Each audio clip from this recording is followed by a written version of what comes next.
What happens when a community is built on the restorative justice values of dignity, respect, fairness, equality and power sharing? For the past 5 years, the RJ4All Community Centre has been the answer. It has been a safe and welcoming space where local people can connect, access support, learn new skills and build stronger relationships. Between 2023 and 2025, nearly 10,000 people accessed our services. Wellbeing circles, food support, digital inclusion, volunteering and restorative justice referrals all increased, with referrals rising tenfold between 2024 and 2025. Volunteer hours also grew from 2,747 to 7,368.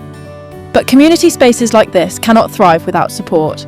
Essential services, including our food bank, community fridge and speak up circles, now need new funding as previous grants have come to an end. At the same time, demand for food support, wellbeing activities, youth engagement, digital inclusion and restorative justice services continues to grow. Your donation will help keep our doors open and ensure these vital services remain available for the people who need them most. The impact of the centre is best told by the people who use it.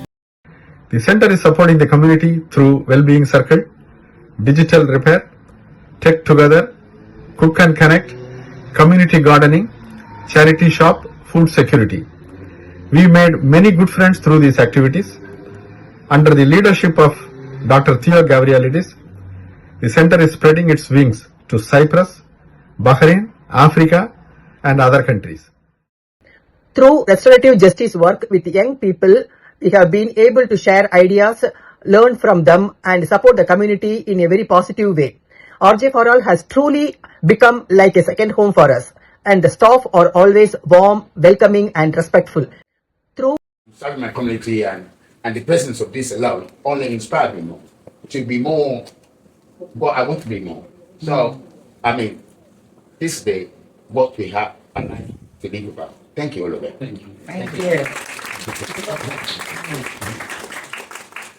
These stories reflect the lives touched by restorative justice, including children and young people, Black and minoritized communities, disabled people, families, people affected by harm and violence, and those experiencing poverty, food insecurity and social isolation. They are why we continue building the world's first restorative justice postcode. This wouldn't have been possible without the support of hundreds of volunteers, of the RJ4All team and of donations. If you believe in what we're doing and you want to support our community centre and RJ4All, please consider donating.